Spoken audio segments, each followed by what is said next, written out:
Herkese merhaba arkadaşlar. Ben Kubilay. Kaldığımız yerden tekrardan devam ediyoruz. Geçen hafta minyonları modelledik ve bu haftada bunların render üzerinde biraz uğraşacağız. Ee, Geçen hafta baktığım zaman bunlar üzerinde bir sıkıntı olduğunu gördüm. Tabii ki bunlar biraz basık. Yani böyle çok şey değiller. İnce uzun bir şey değiller. Evet, biz de doğrusu neyse ona göre biraz düzelttik. Ona göre şimdi biraz daha yapalım. Şimdi geçen haftadan kalma tekstürleme işlemlerini ve render işlemlerini yapacağım arkadaşlar. Bunun için sahnemizi bir aydınlatma ve kamera koymam lazım. Kameram yok idi. Şuradan run script üzerinden direkt hazır bir fiziksel kamera oluşturalım. Evet. Şimdi şunu biraz geriye alalım.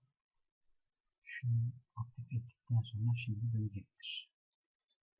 Kamera odağını alalım şöyle. Kameradan bakmaya çalışalım. Şimdi kameramız bu şekilde görüyor. Bakalım doğru yerden mi görüyor? Evet. Bunu biraz daha uzağa alayım. Şöyle biraz geri gideyim. Ve kameramı biraz geriye alalım. Şimdi evet. Ama aynı zamanda şöyle daha kısalım. Tamam. Şimdi arkadaşlar şu gözlüklerin çerçevelerine bakacağız. Gördüğünüz gibi metalden yapılma, yani alüminyum metal gibi bir şey var. O yüzden oraya odaklanmak istiyorum. Evet, şu görüntü alanına tekrardan gelip şu sahneme. Şimdi bunun metalini atacağım. Hemen aşağıdan sıfırdan bir VJ materyal oluşturuyorum. Evet. Burada metal gözüktü. Şimdi buna atarken aynı zamanda gerçek zamanlı bir çalışma yapmak istiyorum. Ancak o zaman bunun daha doğru bir sonuç olup olmayacağını görürüm. Burada şimdi V-Ray Parti'yi çalıştıracağım. Evet, boyutu biraz büyük, bayağı büyük. Şöyle düşüreceğim. Materyal için çok da büyük bir şeye gerek yok arkadaşlar. Direkt şuradan aktif şey moduna geçip Parti'yi açıyorum.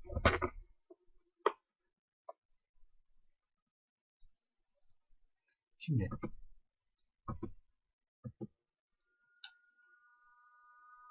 sanırsam kamera şimdi biraz sıkıntılı.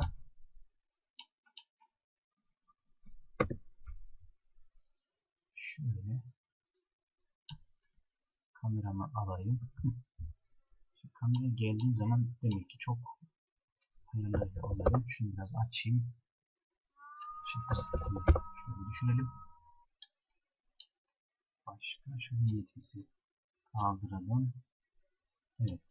Herhangi bir başka bir şey yok. Şunu da neutral'e getirelim.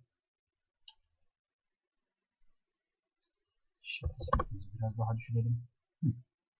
Sanırsam böyle biraz daha iyi. Evet. Şunun metalini direkt değiştirelim. Yayılım olarak normal siyaha yakın bir değer vereceğim. Hop, hepsini vermişim. Grup galiba. Hepsini ungroup diyorum. Sadece gözlüğü alıp reflect ne kadar çok beyaza getirirsek o kadar çok yansıma olacağı için bunu getirebiliriz. Ama şimdi aynı zamanda refract modunu etkin ediyoruz. Çok sıkıntı olur. Şu reflect moduna direkt bir tabak çekmemiz lazım. Şimdi şunu yerini değiştiriyoruz ama şunu değiştireceğim. Evet. Bayağı bir yansıtma özelliği olması lazım. Şimdi Gelelim tekrardan buna. Materyalimizin tamamına. Şunu açıyorum öncelikle. Şimdi hafif metal görünümünü yavaştan alacağım. Ama şu diffuse eğilimini biraz azaltacağım. Ta ki o görüntüyü elde edene kadar. Şuradaki değerimi biraz düşürüyorum.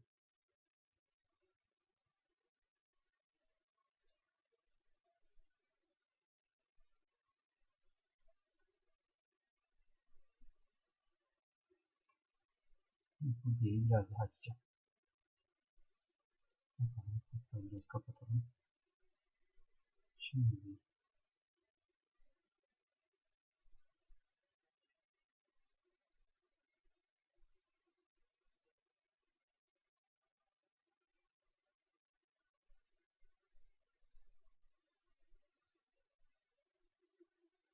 yayılımı siyah tarafa doğru çekince aslında metalimsi bir görüntü kazanıyor. Fakat reflektimize bayağı bir sıfıra yakın bir değer vermemiz lazım. Yani o yüzden şöyle biraz şey olsa iyidir. Evet. Bakalım. Grossing değerini fazla ellemeyeceğim. Bu sefer şunu biraz daha düşüreceğim. Şimdi refrakt değerini etkinleştirirsem saydam hale geliyor. O yüzden buna hiç girmeyeceğim şu anda. Yani reflect modunda daha çok bir follow vermemiz lazım. Onu da istediğim etkiyi vermiyor.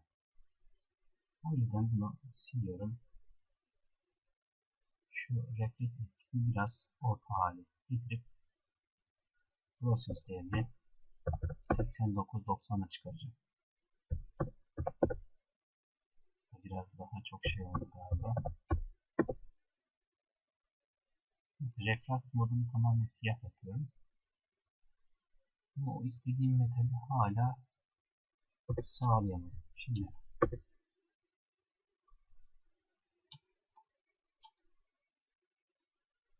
biraz daha yaklaşık sonucuna bakmak istiyorum. Çünkü tam net göremiyorum yansımaları. Evet. Şöyle bakarsam sanırsam yansımasını görebilirim. Aslında yansıyor ama yansıdığını fazla göremiyorum.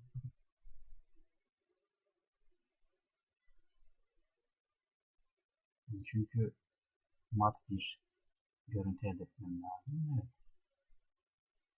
125 değil, biraz daha aşağıya çekelim. Ne kadar aşağı çekersem o kadar çok parlak halinde ama biraz evet.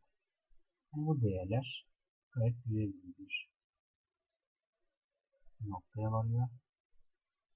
Evet, şu anda görebiliyorum hafiften. Ama glossiness değerini biraz daha artacak.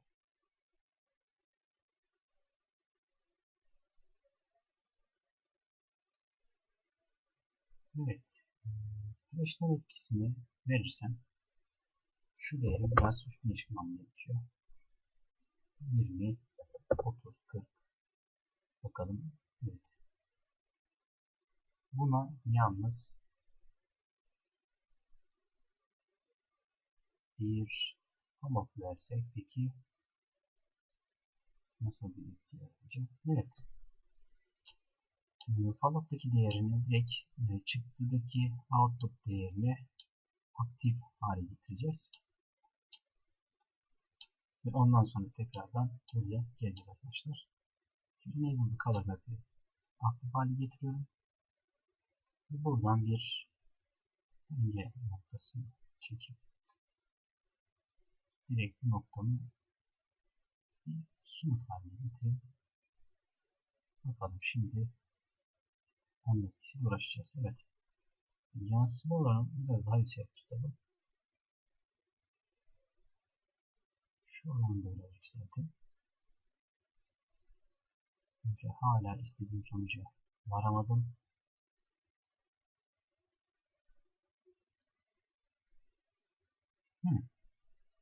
Evet, biraz daha yakın gibi sanki.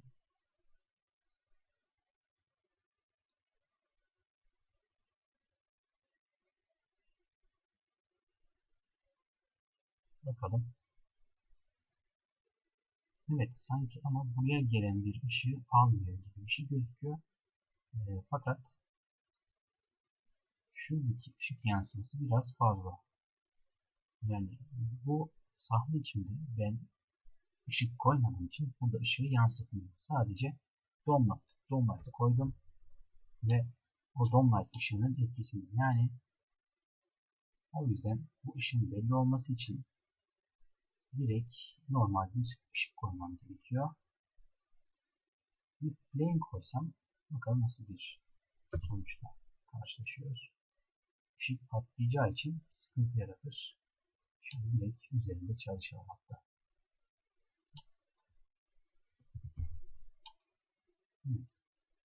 Direkt minyonumuzun üzerine koyalım. Kamera açısına geçiyorum.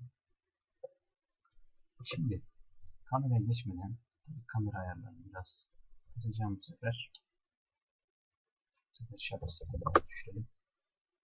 Çok fazla düşürdük sanki. 150'yi düşürdüm. Evet.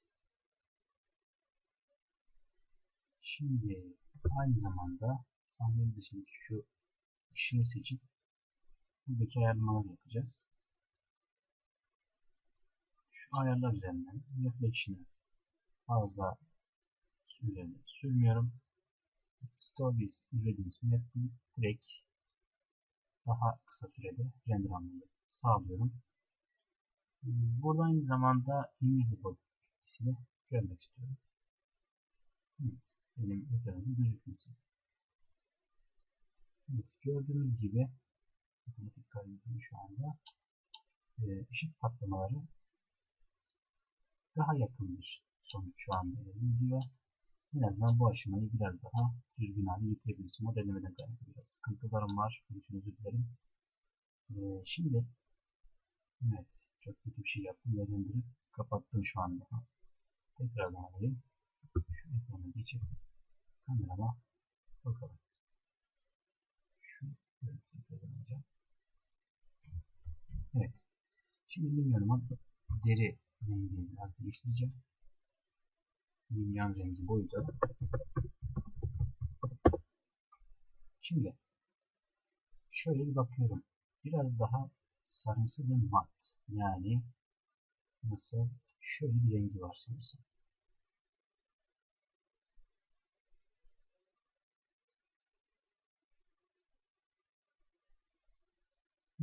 Evet. Ama buna benziyor fakat bunun da bir vücut değerinde bir yansıması var. Tabii bunu şöyle düşürelim biraz. Bakalım nasıl parlayacak. Evet, mat gözüktü. Yani şuradaki değerimizi biraz daha yakından görelim. Hatta şöyle bir şey yapalım. Aslında ışık değerini de biraz kısarsak şuradaki ışık değerini,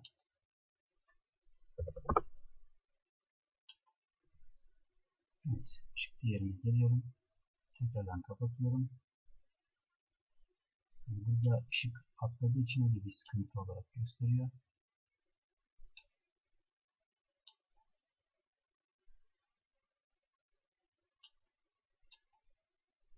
Fakat şuradan tekrardan bakıyorum.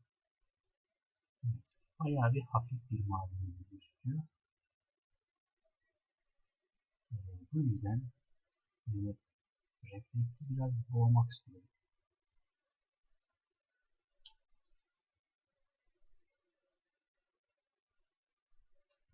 Şu değeri biraz düşüreceğim. Evet.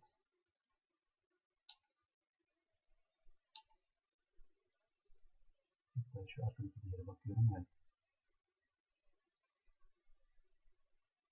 Bu sanki vücudunun parlak plastik bir etkisini gösteriyor bize.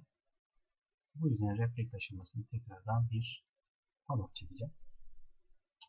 Yani bunun için output'umu, color map'imi tekrardan ortaya koyuyorum. Şu topuma bakıyorum. Şimdi iki ayrı yere bakacağım.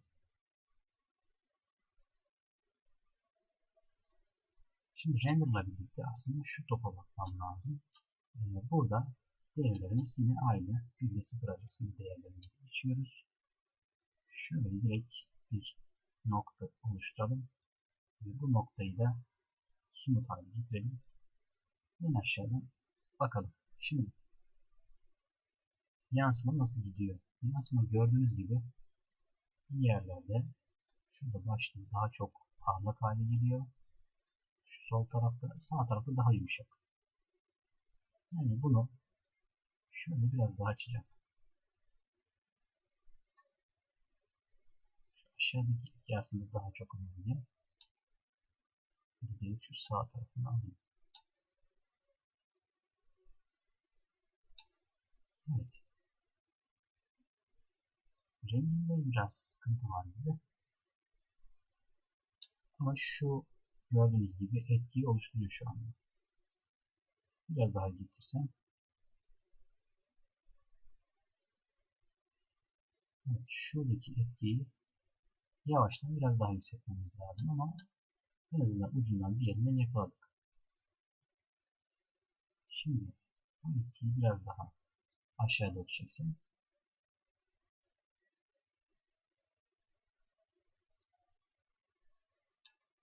Çok fazla şey belli olmuyor ama gördüğünüz gibi bir nokta üzerinde bize, hatta tamamını şöyle bir alalım. Şu noktada biraz daha parlak olması lazım. Fakat şu noktada gösteriyor. Bu etkiyi biraz artırsak nasıl bir sonuç elde? Evet, daha yakın bir sarı elde ettik. Tabii daha iyi. Şimdi biraz parlak noktasıyla uğraşalım. Işık geldiğinde parlama noktasını direkt materyal üzerinde görüyoruz. Evet, böyle biraz daha iyi ama şu metali hiç sevmedim. O metale tekrardan bir bakalım. Yani şu en azından biraz daha güzel bir renk gibi geldi. Fakat bu rengi pek fazla sevmedim. Metali sevmedim. Diffusion'da bir etki varsa bakalım. Tam siyah yaparsak, evet, hatta daha iyi. Daha hafif bulanık gibi bir etki göstermemizi istiyor. O zaman şöyle yapalım. Şu değerlerle oynayacağız. Bakın gördüğünüz gibi bu diğer oranla çok abartılı bir metal oldu. O yüzden metalin değerini düşürüyorum. Bunu fazla düşünmeden tabii ki istediğim noktaya gelsin. Bakın sağ tarafa çektiğimde çok metalik haline alıyor. Sol tarafta da daha açık bir hale alıyor. Şöyle küçük bir noktasından alalım. Aslında bunu bulanıklaştırmanın yolu, bir diğer taraftan bunun şeyini daha düşük hale getirmektir. Değil mi? Bir de şu glossiness'a bir noise versek acaba nasıl bir görünüm alır? Tam bilmiyorum. Şimdi bunun boyutunu düşürelim. Çok düşüreceğim. Bakın daha 1'de bile çok yüksek olarak gösteriyor. Onda birine düşünüyorum. Evet. Gördüğünüz gibi daha parlak haline geldi. Oradaki aslında noktalardan dolayı. Yani noktaları büyütürsem, evet, sanki o halini biraz daha almış gibi.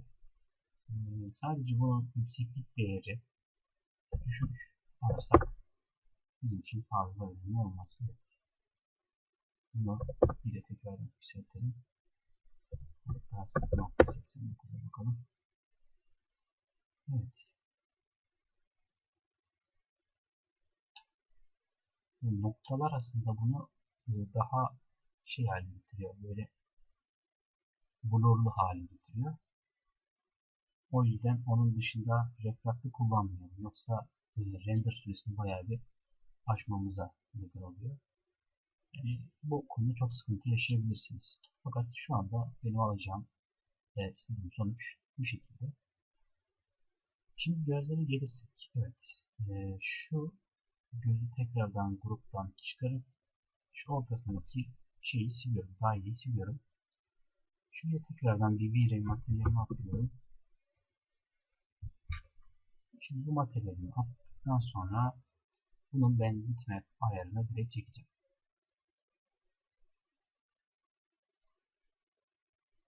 Burada çalıştığım dosyanın içerisine gireyim.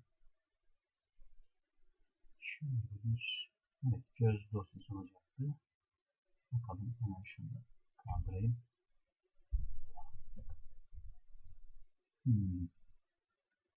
Bu direkt bunun içine atıyorum.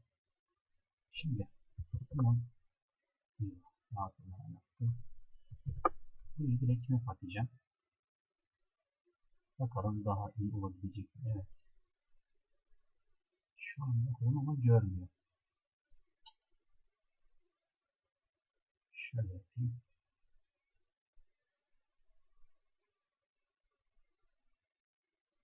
Bunu direkt silindirik olarak atsam peki.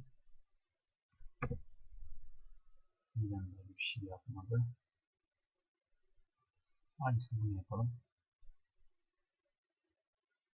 Şu üzerindeki turbo sınıftan dolayı mı acaba? Şunu hemen close all yapıyorum. Anladım. Şimdi bu OV map'e tıklayıp şu göz hizası neden böyle oldu anlamadım.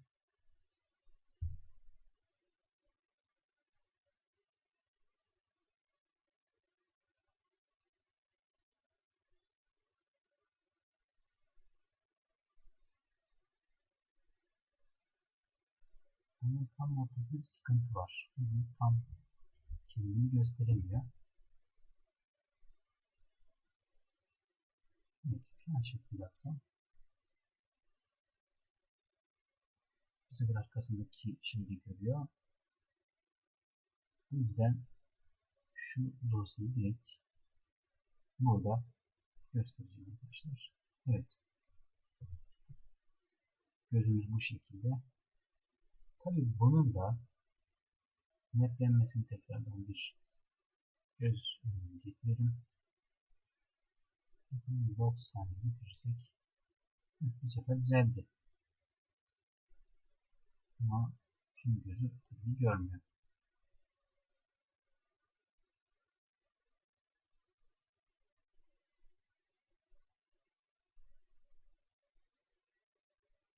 Yani en doğrusu aslında simetrik bir yüzeyi kaplamaktır. Fakat box da olsa bunun ölçüsü biraz büyük.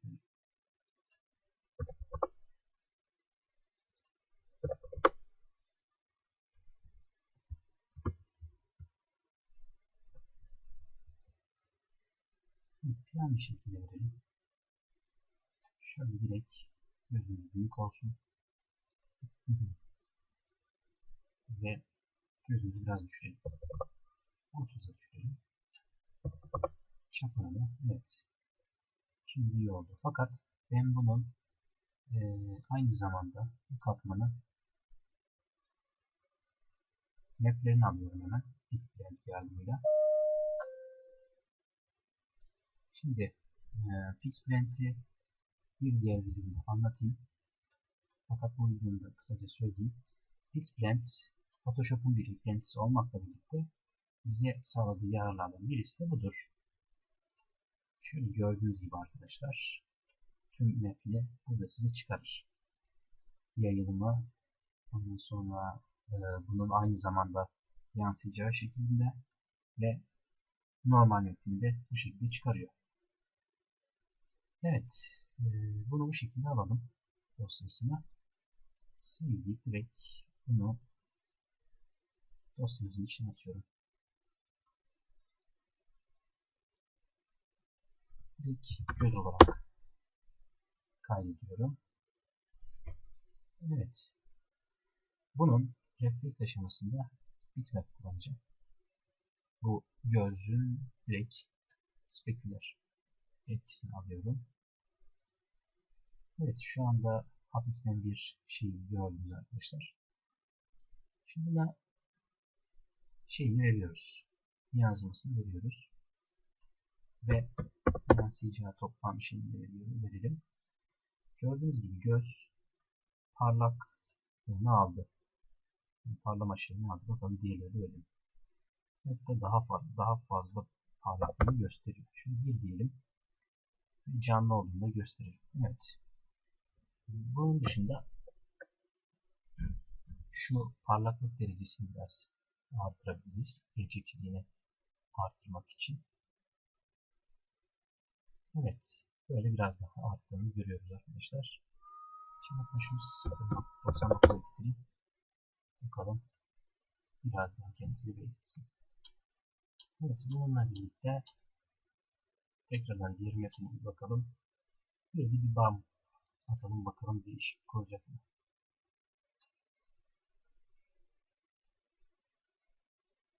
Bakıyorum. Bump'ta da o kadar çok şey değişmiyor. Fakat istediğim görüntüyü yavaş yavaş elde ediyorum. Önceki tabii ki çok olağan oldu. Ondan dolayı özür diliyorum. Yani bunu map'ine kopyalıyorum. Aynısını bu göz için yapacağım. Bu ortadaki gözlüğümü siliyorum tekrardan. Gözümü atıp bunu ama öncelikle Close All yani hepsini içerisine sabitledikten sonra map'ime yapıştırıyorum. Evet, böyle biraz daha iyi oldu sanki. Şimdi map'imizi minyonumuza daha doğrusu daha çok benzedi. Şimdi bunun dışında şu dış çevremizi biraz artırırsak şöyle explosion verelim. Shutter speed'imiz 100. Hatta biraz daha artıralım mı? 500 gibi. Balansımızı direkt nötrale çekelim. Sonumuza ellemeyelim. Shutter speed'imizi oynayalım biraz. Çünkü çok fazla olduğunu aslında biliyoruz. Şimdi daha belli oldu hatta. Evet. Işık burada 300'de dur.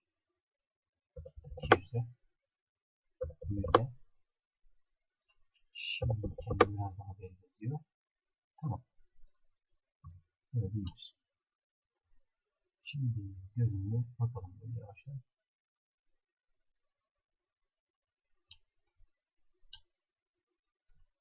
Evet. Şöyle biraz daha benzemeye başladı. Şimdi aynı zamanda şuradaki kutu ve muzları biraz değiştirelim. Çok sıkıntılı tabii ki muzlarımızda. Ama olsun birazdan onları da değiştireceğim. Yakından bakarsan şu dile biraz esneklik vereceğim. Yani şey olarak renk olarak hafif biraz parlak. Bunu parladım. Büyük bir şey gelsin.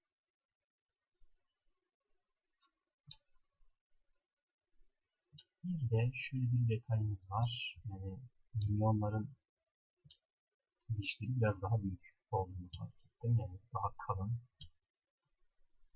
Bunun biraz sıkıntısını yaşadım. Şöyle göstereyim. Şimdi evet şu bendi direkt şey yapma box'a uygulayalım. Çünkü aynı zamanda kendisi bu kadar şey değil ama bununla oynamayalım. Kalınlığını biraz artıralım. Şöyle. Evet. Aslında 10 santim olur. Şöyle 10 yapalım. Bendimizi verelim. Aynısını diğer chamfer box'lara da yapalım. Kalınlığını çok kalın veriyorum. Geri kalanını ellemiyorum. Şöyle tekrar büyütüyorum. Diğerini açıyorum. Evet. Şimdi daha çok benzedi milyonlara. Normalde mod olarak da olsa yine benzemesi lazım. Evet.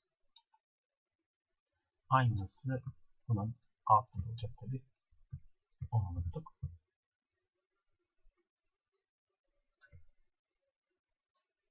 Direkt kopyamızı verip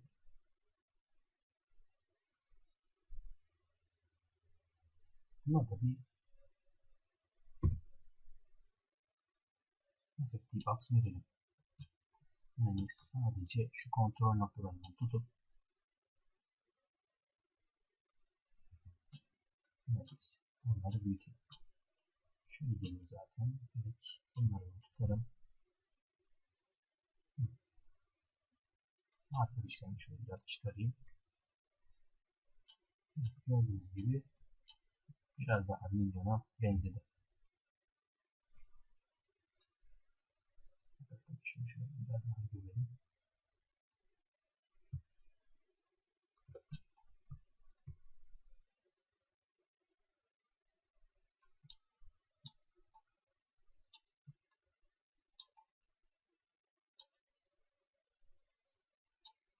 Aynı zamanda derisini kontrol ediyorum.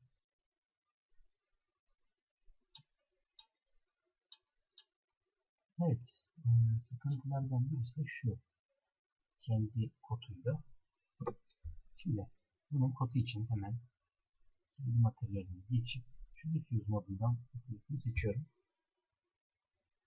İnternetten aldığım bir tekstür buraya koyuyorum. Bakalım olacak mı? Görüyoruz bunu. Şimdi buna bir kupon müdahale verelim. Aynı şekilde box olsun. Evet. Böyle daha iyi. Bu müdahale önündeki şeye kopyalıyorum. Aynı zamanda buradaki diğer kodlarını da geçip yapıştırıyorum.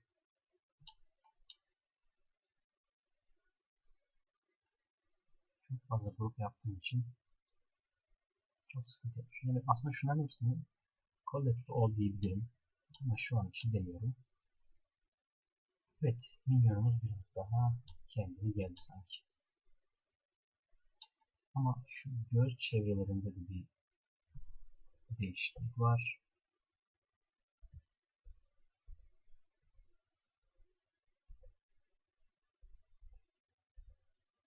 Göz kapakçıkları olduğunu bariz açık. Onu nasıl yapabiliriz? Aslında basit. Bir silindir alsak, yani safir, otogrid, yaklaşık bir göz boyutu kadar yapıp direkt bunun yarısını almak. Şimdi slice on diyorum. Bunu 180 moduna çevirip şu şekilde biraz kötü oldu ama şöyle 90 gerekiyor.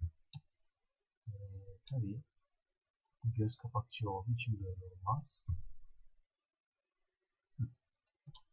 Şöyle. Şimdi bunu Convert to Detail Poly'den içini boşaltacağım. Fakat gördüğünüz gibi biraz zahmetli olacak sanırsam. Evet.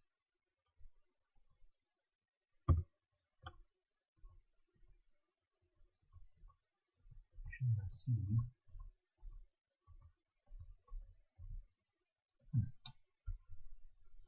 Çok da şey yapmam gerekiyor. Ama ben bunu şöyle bir izole olarak ayırayım. Gördüğünüz gibi sıkıntı şurada bir yeri silmişim. Tekrardan bir izole edeyim.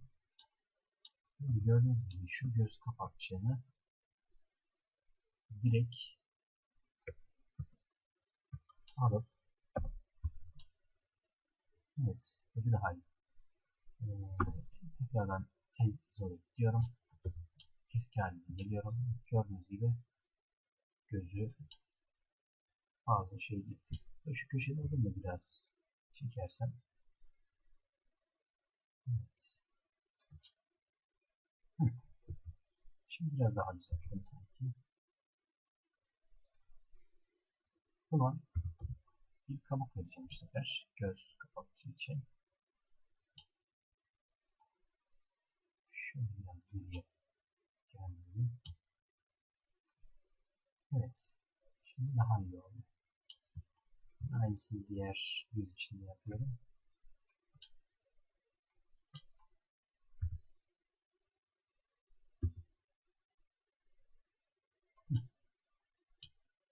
Ama göz kapakçı sanki burada biraz sıkıntı yaşamış gibi oldu. Ama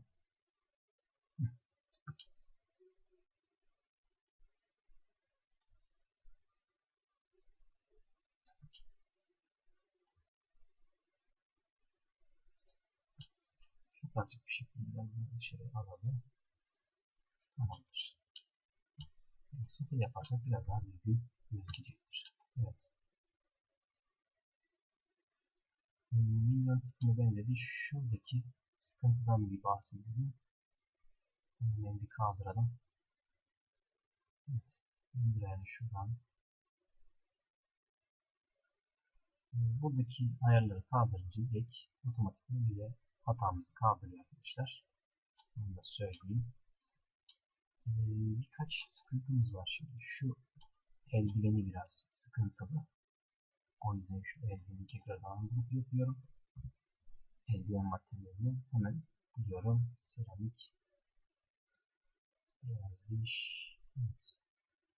Hatta direkt alalım bakalım. 04 buna eldiven diyorum. Şimdi eldiven olayına gelirsek. Eldivenleri bildiğiniz parlak bir malzemeden yapılmış bir plastik. Bu da dikkatimizi çekiyor. Yani çok siyah ama aynı zamanda yansıma oranı biraz fazla. Şimdi onu ayarlayacağım. Yani çok parlaması önemli değil. 0.5'e düşürelim. Evet. Biraz daha aşı sanki daha iyi oldu. Güzel. Bir zaten aynı şekilde. Tamam. Çok güzel. Şimdi stüdyo ortam bir şey yaptık. Minyonumuzu da koyduk. Evet. Kutumuzda biraz sıkıntı olabilir. Fakat renderını aldığımız için bir sıkıntı gözükmüyor şimdilik. Ama şöyle bir şey var. Yani buradaki yere ben ne istiyorum? Ortasına şu diğer sembolümüzü koyacağız. Ortasında G sembolü var. Bunda değil ama diğerinde şunlarda şöyle bir G sembolü var. Bakalım onu nasıl koyabiliriz? Şöyle düşünelim. Direkt şöyle bir şey yapacağım. Şimdi üzerine materyali değiştirmek istemiyorum çünkü.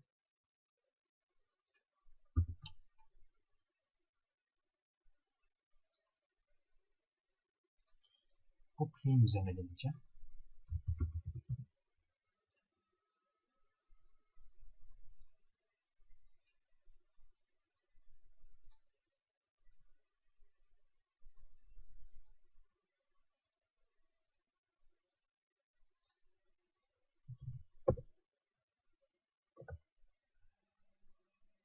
Evet, box'unu seçip G'mi atıyorum. Gördüğünüz gibi G'mi zaten. Fakat bir sıkıntı var. Ne sıkıntısı? Bunun arkasına saydam haline getireceğim. Bu da basit.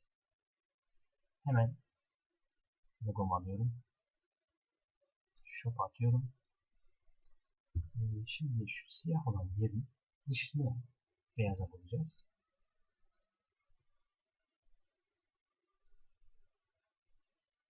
Bunu tam tersi. Seçimi tersini seçip direkt bu alanı boyuyorum. Seçimi kaldır diyorum. Aslında siyah alanları göstermeyeceği için bunun tam tersini yapıyorum. Şöyle seçtik. Seçimin tersini seçtik. Bunun için bir siyah Bir de beyaz olması lazım. Pardon. İçerisine beyaz rengi boyayacağız. Dışını da direkt siyah rengi boyayacağız. Seçimi tersini seçtik. Tamam. Evet, siyah alanları göstermeyecektir. Beyaz alanları gösterecektir arkadaşlar. Ya da tam tersi. Tam bunu kaydediyorum. Unuttum çünkü o aşamayı. Evet. Bunu kaydedeceğim. Group 2 diye. Şimdi programımıza tekrardan geçelim. Bunun şu Options seçeneğinde, pardon, Map seçeneğine inecektim. Map seçeneğinde direkt opacity bölümü var. Burada bitmap'imi seçiyorum. Use back keyboard scale diyorum. Tamam. Evet. Gördüğünüz gibi tam tersiymiş. Gayet de güzel. Şimdi bunu gördüğünüz gibi şu alana yapıştıracağım. Nasıl? Tekrardan küçük bir band modifier'ını açıyorum. Derecesini yükselteceğim. Ama x diye bilmiyorum tam. Y, x'miş. Bunu böyle yapıştıracağım.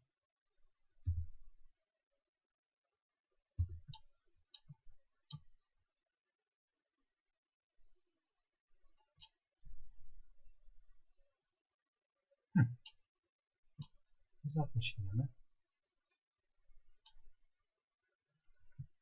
Evet, bu ikisini grup haline getiriyorum.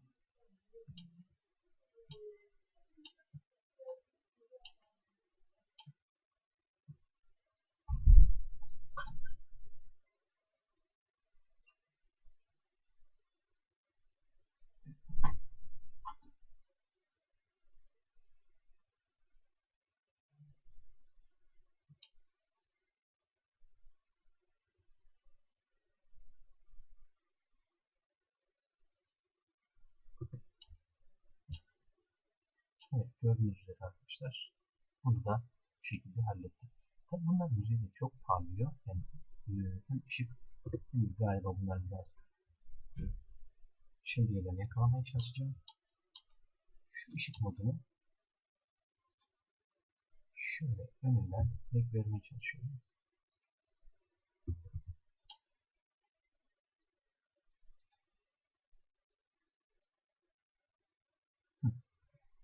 Bakıyorum böyle. Evet, biraz bayağı bir parlak. Yani normalde bunu biraz daha arttırmam gerekiyor. Şunun değerini biraz düşüreyim. Shutter speed'i.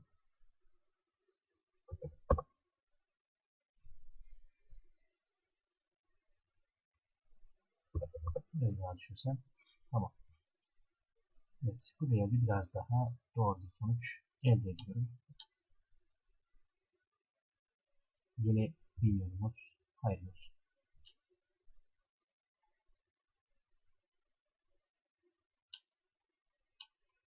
Bunun son aşaması bu şekilde arkadaşlar. Onu da güzel bir şekilde yapmış olduk.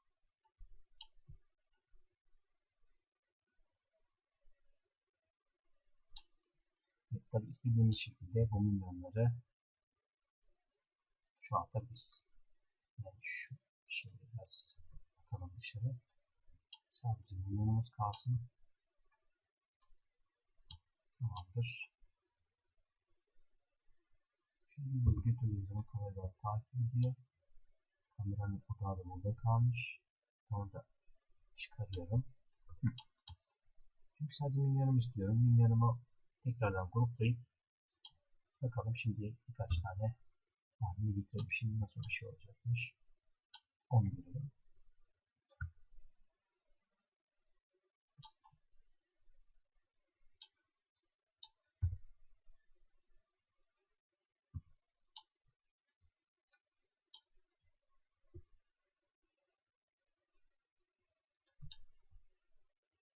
Evet.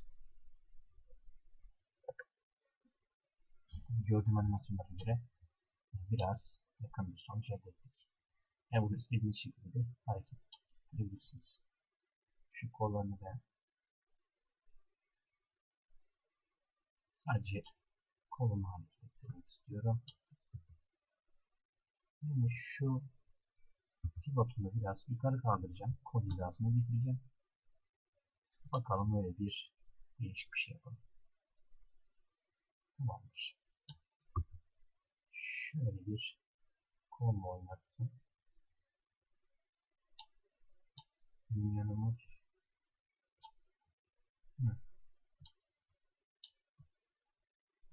parmakları çok şey oldu. Bu konuda biraz bayağı bir acemiliğim var. Onu açıyorum. Onu tekrar açıyorum. Bunun için evet.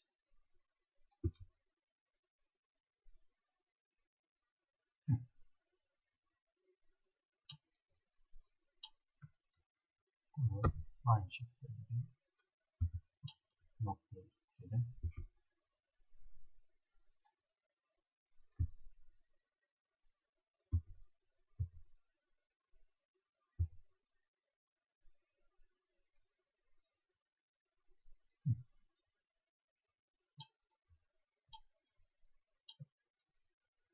Biraz daha fena oldu ama istediğim en azından iyi kötü bir sonuca ulaştırmaktı. Şimdi bunu böyle küçük bir şekilde daha detaylı bir şekilde çalışırım. Şunu gruplarını kapatalım. Evet, kolumuzu bu şekilde bitirdik. Bunu kapatıyorum. Gördüğünüz gibi arkadaşlar, bunu güzel bir renderini alırsak en azından elimizdeki işi bitirmiş oluruz. Şunları şöyle bir yüzey biraz değişik olduğu için burada tutturamıyorum. Bunu böyle birlikte durmasın. Şu arkadaki planı biraz geri çekersek. Evet. Animasyonumuza hazır bir hale getirdik. İşimizi biraz ayarlayalım bu konuda. İkisinin de ortasına gelsin.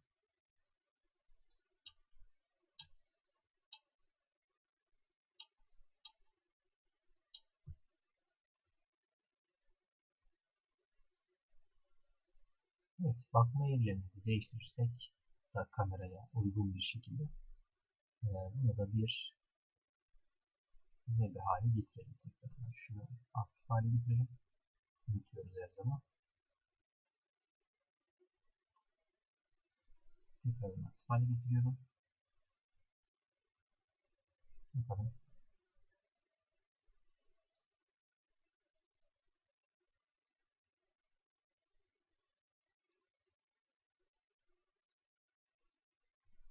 Şunu da değiştirip tekrar bakalım. Sıkıntı çıkarıyor ama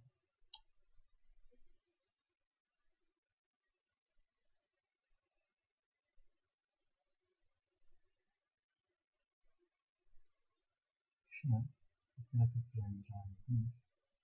Ama sürekli bir sıkıntı çıkıyor.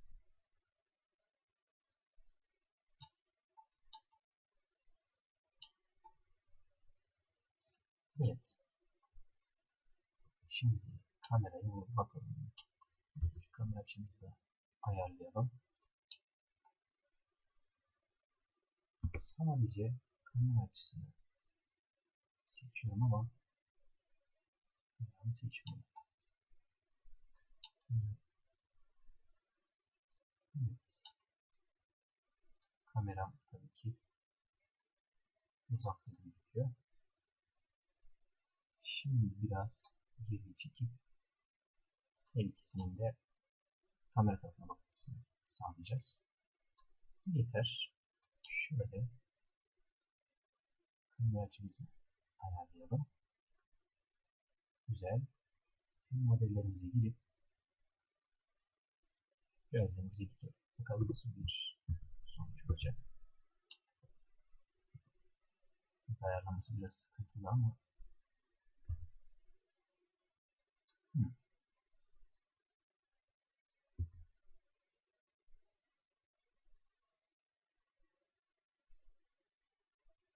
hemen bir kapatalım bölümümüzü.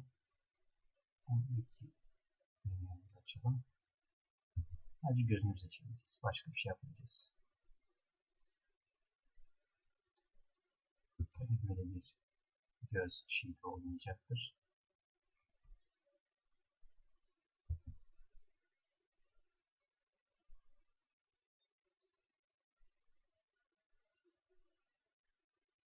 Şimdi minyon bu tarafa doğru çevrildiği için şöyle bir geriye atalım. Kendisini şöyle bir kapatıp kapıya bakayım. Şimdi tam kapıya bakmıyorum işte.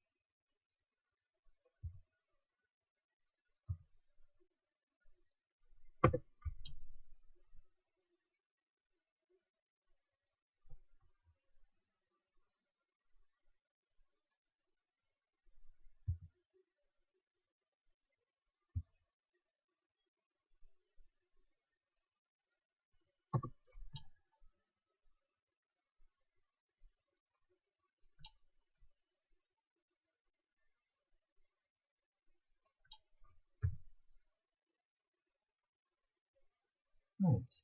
Yaklaşık olarak baktık biraz kanalımıza. Projemizi kaydedip bir test renderine bakalım.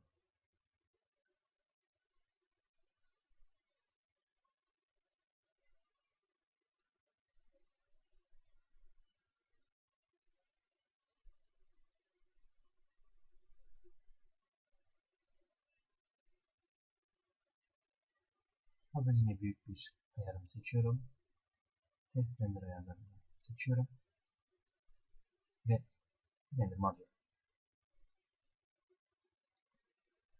Bakalım buradaki sıkıntıları ele aldıktan sonra arka planı belki değiştirebilirim.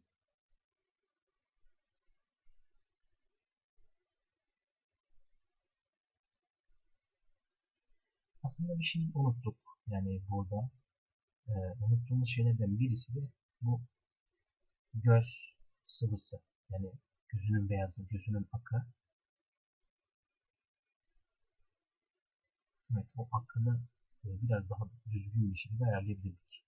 Ve ışığı da biraz sanki patlattığımız için biraz sıkıntılı çıktı. Aynı şekilde şu gözlük çerçevesi de sıkıntılı çıktı biraz. Fakat ben metal gibi istiyordum. Onu biraz daha çalışmamız gerekiyor. Evet. Hemen durduralım renderımızı. Sadece birisini şöyle alalım. Şimdi şu gözün materyalini alıyorum. Beyaz göz. Evet. Reflektini şuradan ayarlayalım hemen. Şöyle büyütüp direkt buradaki ayarlara bakacağım. Evet, mesajlarını biraz fazla çekeceğim böyle. Şimdi şu metali ben sevmemiştim. Metalin biraz daha parlak olmasını sağlayacağım. Gerçi bunu bu şekilde fazla göremem. Evet. Şimdi aslında istediğim bir şeyi gördüm. Ama o metalde bu vermiyor bu şekilde. Bakalım tekrardan bir render alırsa hazır olarak bunların şeylerini görebiliriz. Ha evet, düğmeleri unuttuk. Düğmeleri çok tatlı, plastik gibi bir düğmeleri var. Gözlükleri de bayağı bir değişik. Ona yakın bir şey yapmaya çalışıyorum ama bayağı uzak kalmış. Tekrardan bakıyorum. Vücutları garip bir şey. Tam bir plastik gibi. Çok parlıyor. Evet. Ama biraz daha olmazsa yanaştıralım. Şimdi metal biraz sıkıntı. Vücut rengi sıkıntı. Şimdi tekrardan diğer alanları yavaş yavaş halledelim arkadaşlar. Şuradan şunu kapatıyorum. Setup'ı tekrar açıp aktif shape moduna geçiyorum. Şimdi en küçük boyutta almaya çalışıyorum. Active Sheet beni yanıltıyor. Gördüğünüz gibi Active Sheet'te alıyorum ama istediğim sonucu ben render aşamasında elde edemedim.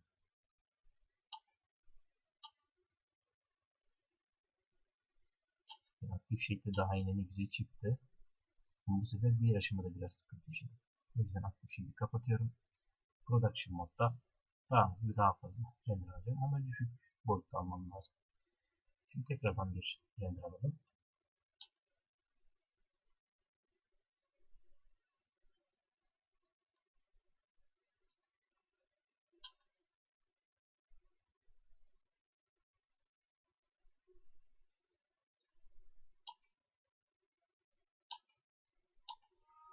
Evet. Bu sarı değerini biraz değiştirelim. Yani onda bayağı bir materyalde biraz takılı kaldım ama yani bunun değeri biraz daha turuncumsu olacak. Evet. Bu sefer de zenci oldu gerçi. Evet.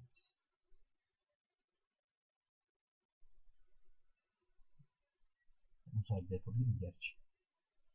Ama sanki daha yeni gördüğüm gibi.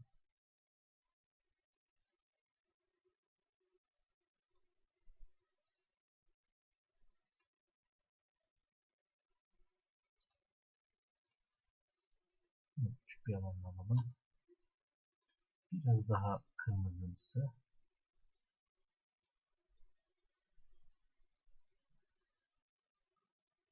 Şimdi tekrardan biraz daha bakalım. Evet. Böyle biraz daha iyi sanki. Güzel. Ama parlaması yok. Yani parlamasını bu sefer biraz açıp bu değeri biraz yükseltelim. Şöyle yükseltelim. Şimdi tekrardan render alalım.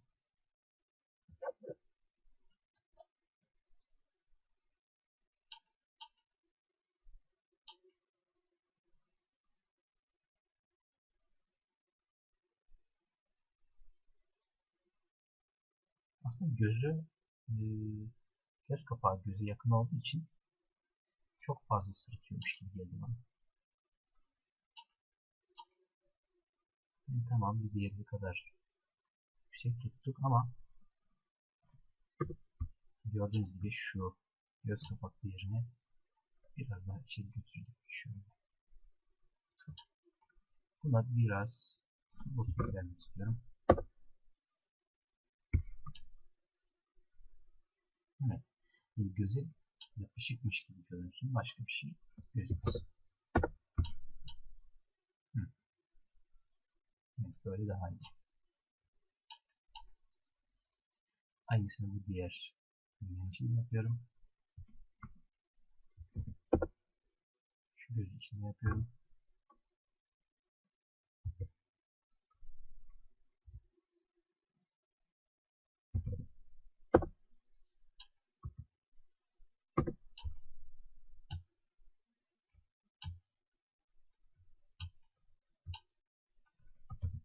Hı. Tekrardan bir render alma şeyine giriyorum. Bakalım biraz düzelttik orayı. Ama gözündeki şu şeyi veremiyorum. Yani biraz daha değiştirelim göz bebeğini.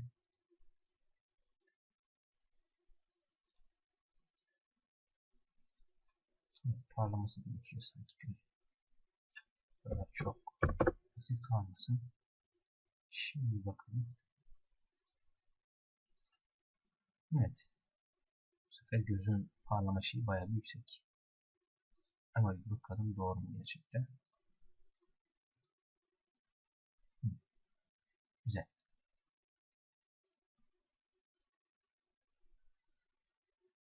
Gözde biraz mat gibi bir değeri var. Buradaki işlemin aynısını bunun içinde yapıyorum.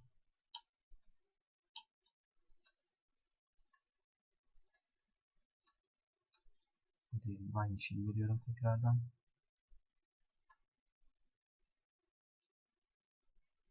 Şöyle tekrardan bir bakalım.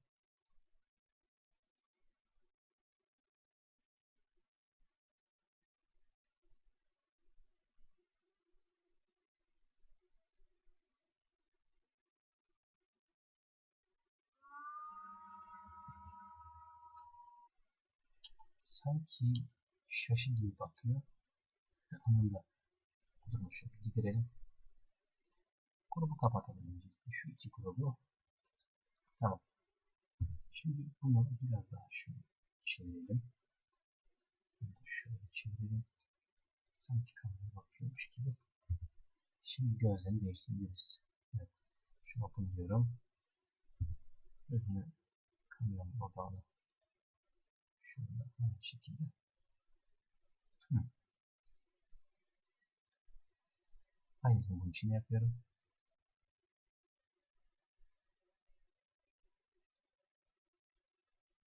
Hı. Yani hafif bakıyorum işte. Çok önemli değil.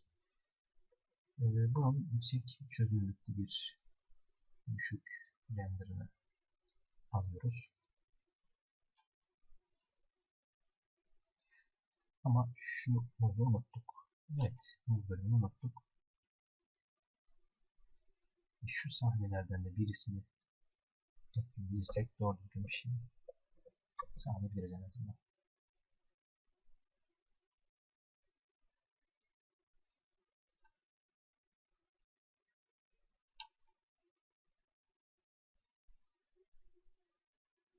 Bu değerleri biraz daha değiştirebiliriz tabii.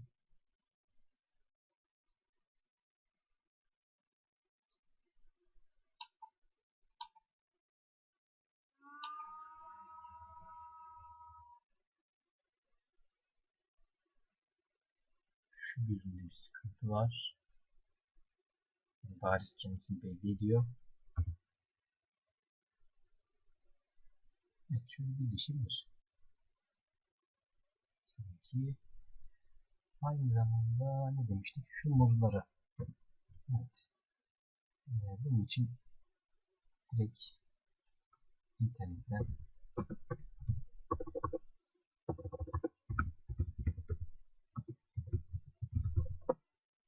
muzun tekstürüne bakıyorum.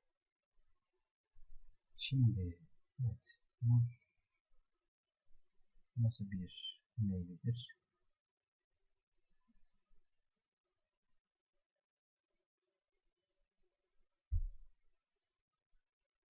Aslında dokusunu arıyorum.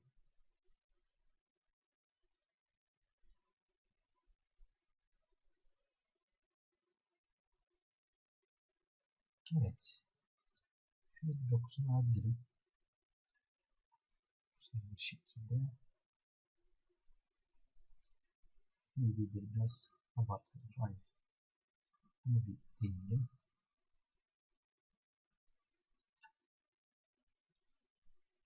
Şimdi ayrı bir yere alayım.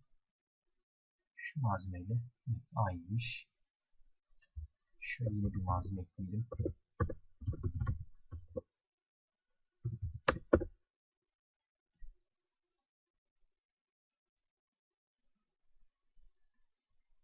Şöyle girelim. Diffusion'a yine aynı yerden seçim yapıyorum.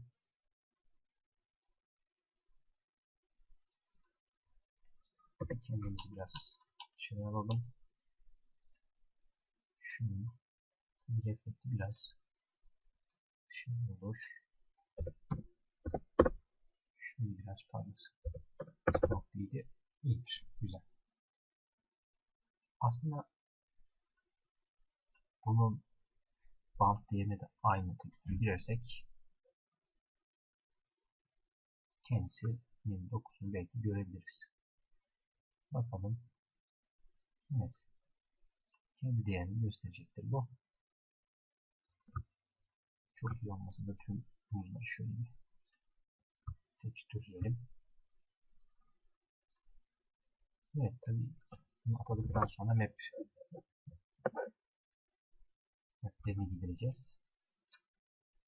Şöyle bir çıkarsak yakından bir bakalım. Uzaktan bakınca çok belli olmayacak ama güzel. Şimdi aynı zamanda bu map'i kopyalıyorum diğer muzlara.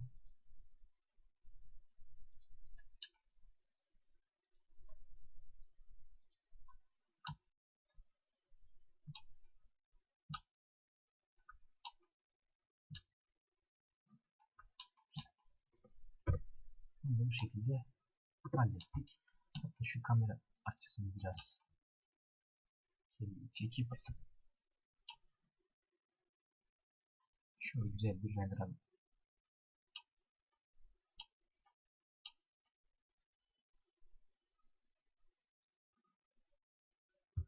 Bu şekilde kaydedelim derseniz. Şunları kapatayım ben. Tamam. Şimdi tekrardan bir render deneyelim uzaktan. Evet. En azından az da olsa birazcık da olsa benzedi.